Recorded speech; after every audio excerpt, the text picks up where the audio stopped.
What's going on, everybody? I hope that you guys are doing well. I hope that you're feeling well. Welcome to morning sessions with yours truly, the real family man. My name is David Pinkston. I hope that you guys are doing well, and I hope that you're feeling well.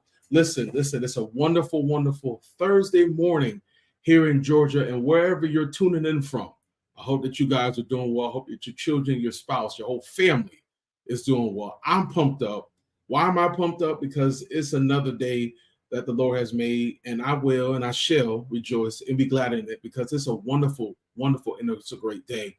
So I want to give you just a few moments before we get started. I want you to share this. I want you to like this broadcast. I want you to share it. And we got some great information coming out. Before I get started, I do have an in-person event that's coming up November the 15th. It's through my new rebranding, which is Father's Parent 2, as you see it on the screen.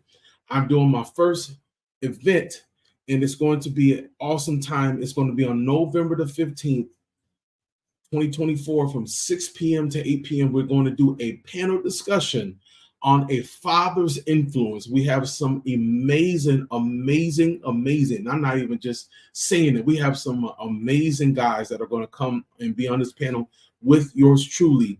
And we're going to talk about a father's influence. We're going to talk about different variations of self-care, how you manage your time with your son and daughter. We're going to talk about how it's important to affirm your children, but we're also going to talk about what it takes to be a disciple if you are a man of God, and how do you become that disciple that you need to be for your family.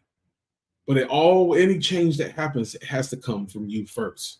So as fathers, and I'm a father myself, a husband, caretaker of my mother, and uncle and father figure to my niece, it is very important that I take what I do and I do it seriously and I give it all that I have. So with that being said, because we're running out of time, I want to talk about understanding family dynamics. I want you to talk about this. I want you to share this with someone. I want you to also register for that in person. So let's get into this. I want to get out of here and get out your way. Understanding family dynamics. It's some people understand it and some people don't. So the core of family relationship is how to discuss how each family member's role, the father, the mother, the child, and how it impacts that family dynamic, because everybody's role does affect it in a good way or in a bad way, right? So what I want to do super quick, this is just general information, it's very general. Fathers, we govern the home. We protect the home. We provide guidance, order, rules, and how the family should live. We set the tone of the house. We set the temperature, not just the temperature of how hot and cold it is physically, but we set the tone emotionally, psychologically, and spiritually in our homes, right? We're the decision makers. In some people's homes, it's different, but how it should be. The man should be the head of the household, right? Respecting the wife, respecting the children, honoring his wife, loving his children, loving the family. That is his role as a man, the priest of his home. Now, everybody's not a priest. Everybody hasn't gotten to that place, but it's always an opportunity for every man to be able to be that priest of their home, to be that man, right? So let's move on to the mothers. Mothers, they provide life, right? None of us will be here if the woman downstairs that has her own quarters, I call her own living quarters, my mom, if she didn't birth me, I would not be in this earth. So they are life givers. And they're not just life givers in the physical, they're life givers emotionally, right? And a lot of times the mother holds the family together. It's just not the father. The father is the brute, but is the one that holds the family together, but the mother keeps everybody together. And the mother brings balance to the children in the home, because there are houses out there that don't feel like homes, but when you have a real woman that does everything, my wife does everything, still work, still do all these amazing things. They're the teacher. Sometimes they share that disciplinary or authoritative action with the father, but their roles are just slightly different. But then when it comes to the children, they're the offspring of the parents. But the children must respect, they must support, and do what the parent is teaching them. A lot of times, a lot of us have been taught some things are not that great. They're bad, right? Not even, I don't even want to use the word bad. Some of the rules were complicated. And some of the things that were taught was taught as something good, but it wasn't good for them, right? And a lot of you have that in your home or had that in your home, right? So understanding the children, they have to follow in the footsteps, or they should follow in the footsteps of their parent if that parent was healthy, right? Some parents were alcoholics, some parents were abusive, so you don't want to follow in that particular footsteps. But if your parents were good to you, you want to follow in some kind of footsteps, or you want to learn from what they have given you so that you can apply it to your life. So why am I talking about this? Why am I talking about this whole family dynamic?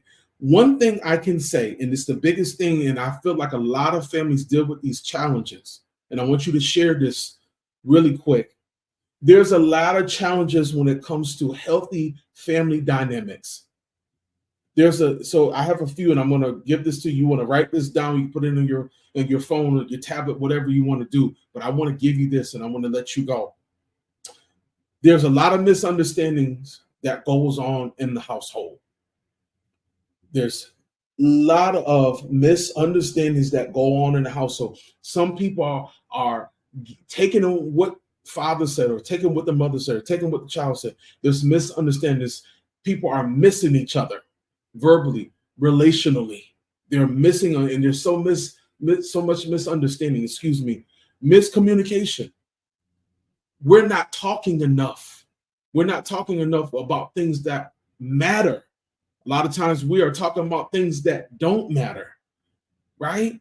There's a lot of miscommunications. One thing has been said, then another thing is misinterpretations.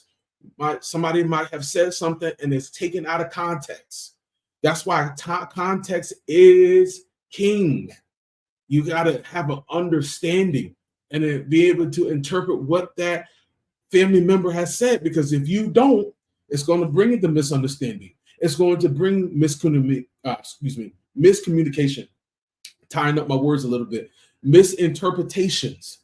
Having so many assumptions. Come on now. Yeah, there's been many assumptions that people have made, a lot of families have made with each other. And it has brought arguments and disagreements and chaos. Right? These are the challenges that happen to make that healthy dynamic, to build it and create that. These are the things. Generational gaps, age gaps between the parent and the child. And transparency, I feel like it's a huge one. When you cannot be real, when you cannot be open, you don't want to hear what is being said, or you don't want to share. You got to be able to share what is being said, what your life was about. See, when we are not transparent, when we're not open, we just talked about this last week, how to build that strong foundation. If you can't be open, how can you reach your children? How can your children really be honest when you can't be honest, and when you can't be transparent, you can't be open? So I'm saying all this to say, these are the areas, these are the challenges that we have to strengthen in our family if we want our families to be strong, our family dynamics to be strong. And I want to end here. Listen, everybody, it is important to know your roles as father, mother, and child, but you also have to be able to work together to work against these challenges of misunderstanding, miscommunications, misinterpretations, assumptions, generational and age gaps, and transparency, or the lack of transparency. How can we get our families to where we want them to get to? We got to work on these challenges, because we want to make the best out of our family dynamic. Listen, guys, thank you so much for your time. Again, I'm inviting you all to this wonderful event. I want to make sure I get the information correct before I let you go. It is on, because I got so many notes here. Y'all can bear with me one moment. It's like right here. There we go. There we go. I'm sorry, I'm 40. I know I don't look good, but sometimes I forget a little bit. But anyways, November the 15th from 6 p.m. to 8 p.m. at the Jovial Event Suites. That's 2671 Centerville Highway in Snellville. You don't want to miss it. I want you to register for this event. Please, it's all over my social media pages. I want you to click on the link in my bio or to click on the link on my social media page, and I want you to register today. Do not forget this. It is going to be an epic. It's going to be a start of something brand new. It's going to shake Georgia like never before. People just don't know it yet. They have no idea. But I want to invite you, all fathers of every background, creed, ethnicity. There is no color line here. I'm talking to all the fathers. I want to help you become the best man that you can be. Guys, thank you so much. And also, before I let you go, if you're interested in family coaching, you know that you just need something different. Instead of just talking it out, you need a middle person. You need somebody to help you get over that hump. I want to help you be that family coach that you need so that you can get your family back. I love you guys. I will see you on tomorrow. And remember, and I want the whole world to know, fathers, we definitely parent too. Peace.